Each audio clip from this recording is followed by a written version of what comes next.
Beautiful women love rich men, and rich men love beautiful women. The guy on Wall Street is dating the yoga instructor, not because she makes 60 grand a year. He's dating her because she is physically beautiful, and every other guy in the world wants her too. So for him, his perceived value of her goes way up. The woman is dating the rich guy, not because he has $1,000,000 in his bank account. No, she's dating him because it's a gauge of how competent he is, of how intelligent he is. And even if he did lose everything, he would know how to get that money back, unless if it was a trust fund. He would know how to get that money back because he got there in the first place. It's not the actual money that she's attracted to. It's the fact that he's ambitious and he earned that and he's disciplined. And for the woman, it's not just the fact that, oh, she's physically very gorgeous or beautiful. It's every other guy in the world wants her, so I want to try to get her first. That's what it comes down to.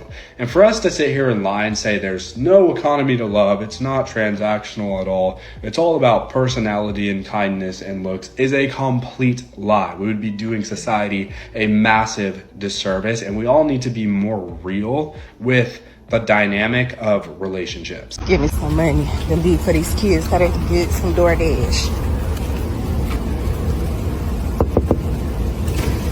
Hey, what's up? Hey, babe. So, I get the door for you real quick. I know we get ready to go on a date or whatever, but I need to leave some money for the kids so they can get some food from the DoorDash.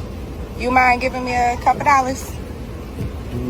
A couple dollars for this our first date. Where they daddy at? With the money. All that don't matter. I'm asking you. I'm going on a date with you.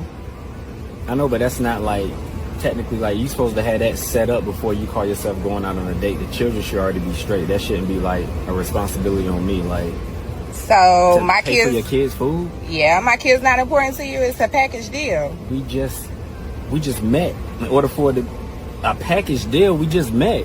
How like this all happened like real fast. Like I got. So you're not gonna give me no money to leave for my kids? No, that's not. You should already have that straight before you called yourself going out on a date. No, I'm not. That's not. You know what? Maybe this wasn't a good idea. Really? You don't have your children straight, so you shouldn't be going out on a date. So you're just gonna cancel the date? You're not gonna help me with the kids or feed the kids or nothing? Those ain't feed the kids. They not my kids. All right. They're not even. All right. Yeah, cool. Take care. Second question. Why, your favorite question, why do women hit on men with wedding rings more than the like single men? Like, why do you think why do y'all think? Why do you, this should be a question for you. Why do you think that? Because I am mind blown by it. But Okay. we've had now multiple men through comments, through our messages, comments, through my dogs. stuff, We call them my dogs on Instagram, my boys. Yeah, like they literally say, when I'm wearing my ring. Oh, shots fired. They shooting. Because now they look at me like I can commit and I'm a good guy, Yeah. I guess is the reasoning. Yeah. Which So, is so I stupid. think that when I didn't have a ring on, when I was single, I was still getting shot at. I'm just saying. Just hypothetically saying. I'm just saying. It's period. I was getting shot at without the ring. But when I got married and the ring was on my finger, it was through the roof. And I don't know why. I feel like women need to answer that. Like, why do I can't answer that because never in life have I hit on a married man. Well, like the dudes say in our comments, they always say that like you said, women feel like, okay, this dude, he can commit, he can do this, he can do that, and he can cheat on his wife. In 2024, marriage is a bad deal for men. And it does not make sense for men to get married in 2024. Now, this statement is simply a fact. It is just a fact. So, 50% of marriages end in divorce. Okay? And trad cons will come in and say these are made up stats. They're not, but let's just say they are. So let's cut it in half. Let's go down to 25%.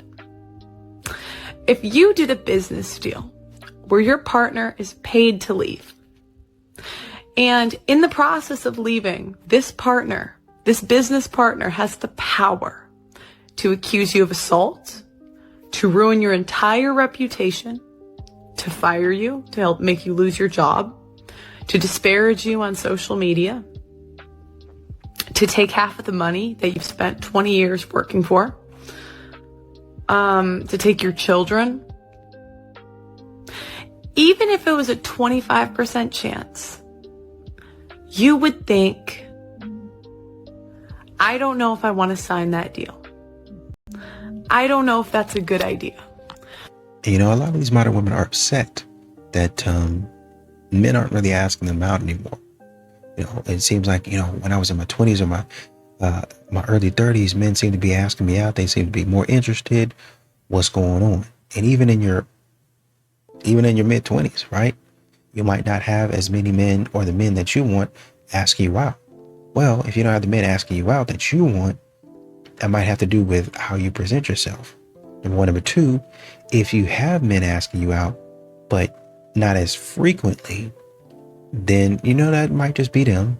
But it also might be that, you know, a lot of these men feel like maybe the juice isn't worth the squeeze. I got to sit up here and I got to, honestly, I got to tap dance. I got to perform. What are we doing here? Do you like me or not? Stop saying that. I didn't say that. Because people clip it and they send it to me and I look like an idiot online. Like, why? All I said was I paid for a lot of things and I didn't like that. Okay, well. And it's just me being like genuinely, like, just me being honest. I just didn't like paying for it. You should be honest. I can say that I didn't like paying for it. That's fine. But don't say you paid for something when you didn't. Okay, but the only reason I didn't. There's a clip of you saying you paid for the whole trip. I was supposed to pay for the Airbnb. I'm not. It was supposed to come from my account. Supposed to. I'm black and white. I'm very black and white. Okay. You either paid for it or you didn't. Well, I was about to. It's black and white. Did you pay for it? No, you didn't. Now I didn't. No, there was never you did pay for it. I paid. I was about to, but my Zelle was maxed out. You were never going to pay for it. Whose Zelle was sent to me? You're the one that they didn't send the Zelle to you. You're the one that always says. Who did Santos? There's no if or buts. Who did Santos ask to pay Wes? I'm not arguing he sent with you. Wes's information to me, not to you. Stop telling people that you paid for Yeah, now shit. you paid for it. No, there's no now. It was always I paid for it. Okay. Stop saying you paid for my shit. Okay, I won't say that. Jesus Christ.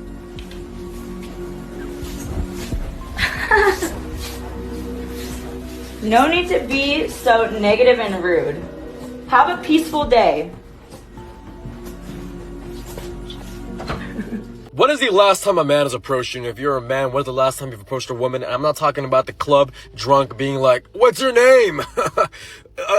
Where you from? I'm talking about in public, just being like, hey, I thought you were beautiful, can I have your number? And the truth is, cold approaching is not really a thing anymore. If you look at studies, it actually shows that men are approaching women in public so much less now. And in my opinion, as a man who also doesn't approach women, I think it stems from social media and how social media creates insecurity. You'll see all these videos of women being like, I hate when an ugly man approaches me, it's so offensive. If you can't afford me, don't go up to me. That creates an actual insecurity in men's head. And on the inverse, you have these red pill male influencers who are telling guys that if they're not the most attractive person possible, they're never going to make it. They're never going to get that woman. They're never going to get that bread. And when you keep interacting with that content, it suggests you that same content. So you live in an echo chamber of insecurity, and then that translates to the real world. Do you actually think a man's going to go up to a woman, risk rejection, when all he's fed online is that rejection will happen no matter what? Oftentimes, rejection is the scariest thing ever. You know, some people might say, oh, well, you never know. You might as well try. People don't even like trying. It's like applying to jobs. Some people apply to so many jobs. They keep on getting rejected left and right. They're scared to apply to another one because they cannot face another rejection. And honestly, guys are just on dating apps. They're sliding in DMs because that is a lot less scary than approaching a woman in public. Here's a sneaky pattern that is quietly destroying relationships all over the world. A woman gets upset and she expresses her pain, and he hears, I'm failing. I need to fix this. And so instead of staying present with her, he goes into fix-it mode or starts getting defensive. And then she feels unseen and invalidated, like her pain just became his problem. And so she shuts down or she escalates. And now he's feeling attacked, and then he fires back, or he gets defensive, or he starts stonewalling. And within 10 minutes, what started as her needing to feel heard and seen and understood has become a full-scale war. And nobody meant for this to happen. Both people actually love each other, but neither of them were taught how to receive pain or express pain in a language and in a way that the other person can hear. He was never taught how to receive her pain without it meaning something about his self-worth, and she was never taught how to express her pain in a way that doesn't activate his wounds. And so they cycle. Same fight, different day, both people getting exhausted, both people getting very confused, both people wondering if this is just how relationships are. And it's not. But it does require both people to stop reacting from their wounds and start learning a different way. You know, modern women continue to ask, well, why is it that men are opting out of dating? Well, you know, you try being drained of your money, your energy, your resources. Something always got to be expensive. You always got to take them to an expensive place. You try doing that type of stuff for multiple women and see if you like dating. You try paying $150 fee every single time you go out and see how old it's gonna get fast. Even if a man has a date, one date a month, that's $150 bill. That's $150 bill. When the new game comes out, with $150, I could have bought that game and some of the DLC. I could have gone out with the boys, taken myself out. I could have put that money back towards a trip. I could have put that money in my investment account. There's so many things I could have done with that money besides spending on somebody that I know don't like me. That's how a lot of men are thinking now. It's not that you're a bad person. It's just that in a lot of these situations, I'm burning through my money. And it doesn't make a whole lot of sense. If a woman says any of the following, just know that she's in a bop stage or a 304 stage. If she says to you that she's in her healing girl era, she's a bop. If she's telling you that she's taking a break from dating, she's a bop because she's still giving out her number. She's probably still on dating apps. She's still probably answering guys in her DMs because no woman is ever truly single. If she says that she just wants peace or she's peaceful, just know that she's in a phase. She tells you that she's trying to find herself and she left her ex for herself. It's because she's in a phase. She's a bop. Finding herself means finding other dudes. She tells you that she's going back to school or she's trying to get her degrees. Just know she's in a phase. If she tells you that she is living her best life, just know that that also means that she's living her best life, making poor decisions and drinking a lot of alcohol, which aka bop stage. And lastly, the final stage to any bop is religion. So if she's telling you that she's suddenly going to church or she's reading her Bible and she has a Bible quote in her freaking bio or anywhere online, it's because she's a retired bop or she's been a bop or is currently still a bop and is masking it through religion. With that being said, she's probably a bop. Okay, bye. I don't know what's going on or if anybody else could relate, but this generation of men want to be chased so badly. And I'm not about to do it, princess. I swear to you, they're looking for like good morning texts. They want flowers sent to their job. They want date nights planned. Like the last couple of guys that I've been speaking to or spoke to, they wanted me to chase them. And that's because you didn't like them. That's why. See, when women like a dude, they spend money on him. When women like a man, they text. They put in effort. They reciprocate. They will go over and beyond when they like a dude. Y'all, when y'all like a dude, y'all will go over to his place and cook, clean, and all that. Y'all will put in so much effort when you like a dude. Point blank, end of discussion. Every relationship, you can tell when the person you're with no longer likes you. People be asking, go, I don't know what's going on. She don't like you. She no longer likes you. That's why she don't do all the she used to do for you. She don't do it anymore because she doesn't like you. It's okay. Mess with dude you like. And then you won't have a problem spending money, sending a good morning. You wake up now. You be ready to send that good morning text. Rule number 5. I want you as a man to demand compliance before anything happens for this woman. What do I mean by this? Before you spoil a woman, before you do anything nice for her, before you spoil a woman, before you do anything nice to her, you always need to demand compliance. This means no dates. You don't take her out on luxurious dates if she's not compliant to you, if she's not submissive to you. You do not take her out on any dates. You do not buy her any gifts. No gifts. You don't buy a woman expensive gifts if she's not fully committed to you, or she's not compliant to you, or she is not submissive to you. No dates, no gift, and definitely no favors. Why am I saying this? No favors. If you start to do things for a woman and she's not compliant to you, let's say you start to take a woman out on nice luxury dates and she's not compliant to you, meaning she's not submissive to you, then you're as good as spoiling another man's woman. If you're buying a woman gifts and she's not your woman, you're as good as buying another man's woman gifts.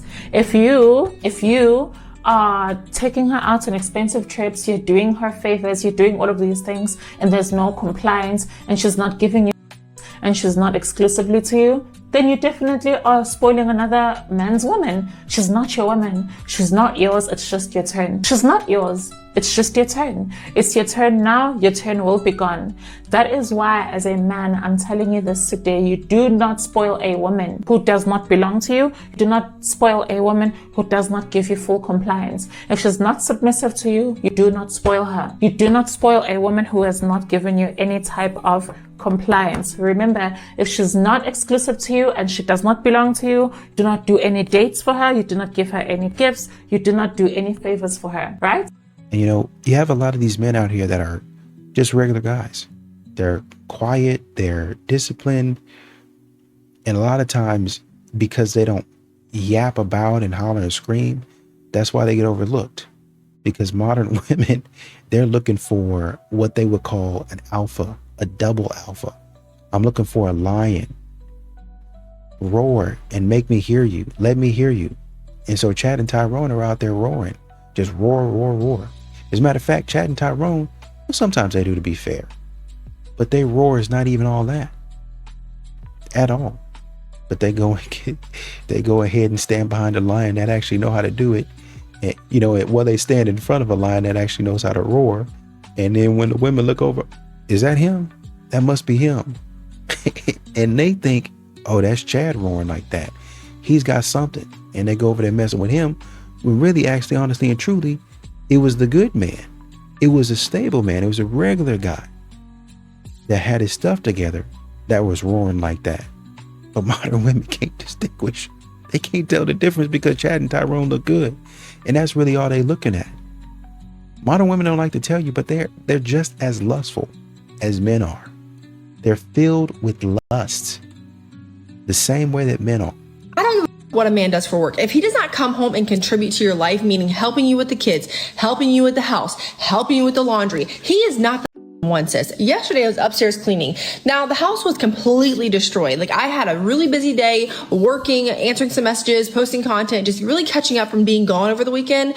And then I went upstairs and I started doing laundry and getting all that sorted out. I hear Eric come home and he doesn't come upstairs and say anything to me. He doesn't come up there, tell me hi, kiss me, whatever. So I just finished doing what I'm doing. And then I come downstairs and the entire downstairs is clean. Dishes washed, counters wiped down, the floors are clean, everything is done. And he's in the greatest mood ever. And this is like a reoccurrence. This is actually something that happens all the time. Like, he just comes home from work and he just cleans the house and he cooks dinner and he does the things that needs to be done so that we can have our time together in the night. And he said, I realized you probably had a busy day. Like, you probably, I had mentioned to him that I was like trying to get caught up. But she don't go to work, right? And her man coming home from work and he cleaning the dishes and he cooking? Bye. So he realized that. He took into note, like, okay, he didn't just come home and get angry that the laundry wasn't done or that the kitchen was dirty or the dishes or dinner wasn't done. He wasn't mad about any of that. He's just like, you know what, let me just clean up really quick, make some dinner. If you do not have a partner that comes home and contributes to your life, you don't have a partner. You literally have... Bitch, what you talking about coming home and then I'm cooking and cleaning with you? What the you were doing all day anyways? You cleaning a house. You're not cleaning the whole neighborhood. It shouldn't take you all day to do laundry. Laundry takes 2 hours max. Bro, see, this is what I'm talking about, man. There are simps out here. And I'm not saying helping your wife is a bad thing. Who is most domestically towards women? Surprisingly, it's actually women. It's not. Yeah, no, actually, no. So check this out. The highest actually occurs a lot of the times between same individuals who are women. And then the other thing also that's interesting is, because they did a whole meta-analysis on this. What they found was when there's only going one way, where one partner is beating on the other, is typically women to men.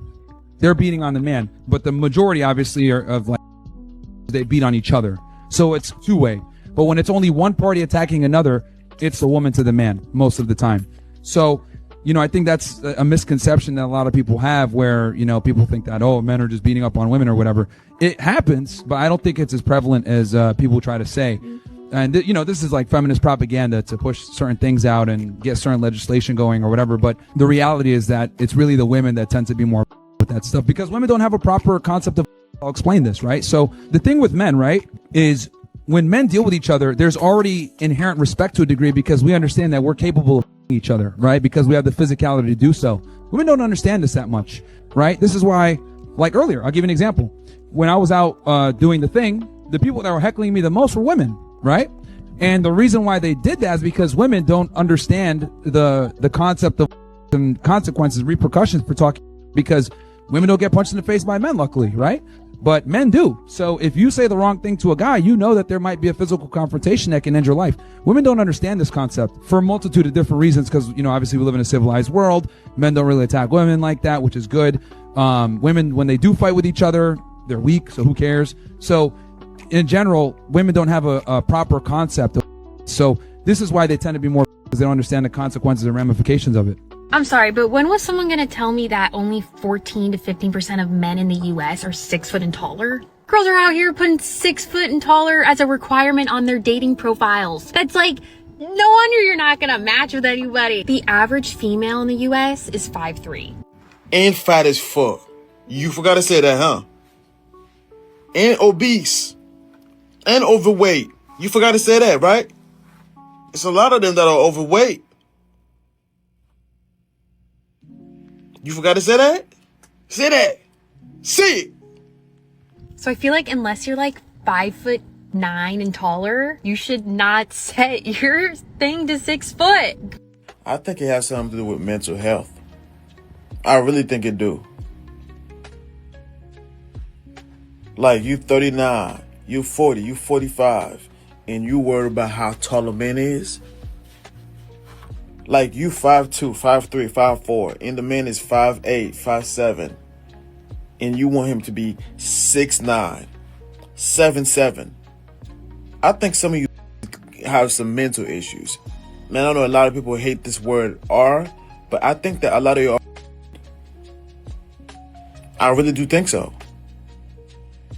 Because ain't no way you're judging the man by how tall the man is when he has everything else on that list. But yet, y'all get pregnant by a man that's tall as shit, but he broke. Tell me this is a mental issue. Go on your dating profile, go on your Cuffed or your Hinge or whatever you use and change it. I bet you'll meet a very nice man despite what his height is. And a lot of men already know what's up.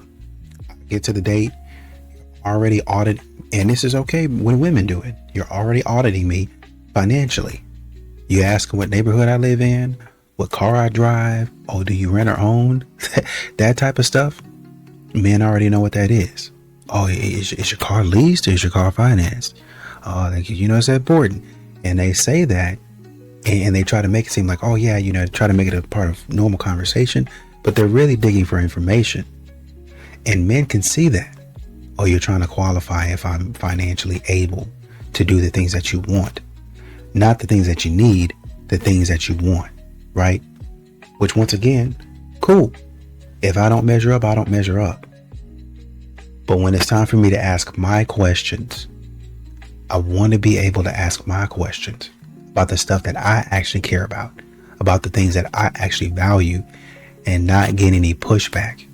You might have reservations and you might say, I really don't want to answer that.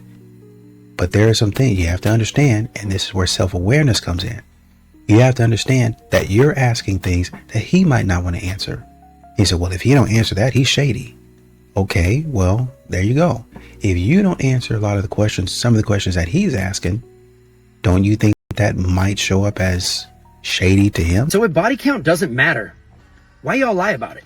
Seriously, if it doesn't matter, why are you lying about it? Because to me, it absolutely matters. All right. And I'm not asking for your social security number. I just want to know, am I number 5 or 500 if we take this forward? It's a simple question. A lot of you are going to come at me and say, it's none of your business. It ain't. Okay, it's not my business if I don't know you. All right, but if we're going to be together and there's going to be an us, it's part of who you are, which it becomes part of us, which means it's my freaking business because it's a reflection of your character. All right, I'm not going to buy a used car without the service history. Okay, I'm going to need the Carfax here to know exactly who it is that I'm moving forward with. It's just something that I want to do. And why do I even care? I don't know, because shared experiences and personal choices that you make in the past are a direct reflection on who you are as a human being. Okay, and if you're sleeping around all the time, it's not just me who doesn't care for it. Studies show that you are much more likely to struggle with monogamy. You're much more likely to cheat. And so I would like to know those things also. You asked about my money. You asked about my job and all that stuff. How many times I've been married. Okay, I want to know your body count. Why is that such a big deal? It just seems like it should be a general question. If you got a super high one, you probably wouldn't like me, and I don't want to be with you, most likely. I'm going to give you 2 concessions here real quick, though. Dudes, I'm directing this towards women because I'm a male. It's my perspective, okay? But you're worse at it than they are. Okay, let's not kid. You're worse at it than they are. So, but that aside, I got 2 things that I'm going to concede real quick. Number 1, in my 40s with my life, probably not going to find a woman with lower body count than me. Number 2, all right, if I have a woman who has a super high body count, but it came 20 years ago in her past when she went wild for a second, and then she comes back and she says, I changed years ago and I just didn't want that lifestyle anymore. I'm probably going to work through that one. I'm just going to forget about it. Okay. But it does matter to me as it's a reflection of the person as they are now. If they are sleeping around with a bunch of people right now, I am out the door. There is no reason for me to stay anywhere near you, period. And it's not a reflection on who you are. Go sleep with as many people as you want, or don't. I don't care. I'm just saying I have a personal preference and I'm going to stand by it. Who gonna give a $1,000 for a deposit? Are you sick? So just a couple of weeks ago, I said that the good girls are taking the identity of the hoes, and you got my comments confused. We're not acting like hoes. Okay, well, since you don't understand what it is that you are doing that is hoe behavior, I'm about to show you. If you want to take me on a date moving forward, I now require a $100 refundable deposit. To start charging a deposit if you ask to take me out on a date. If you ask to go out with me, and especially this last minute, like day of, I need a deposit.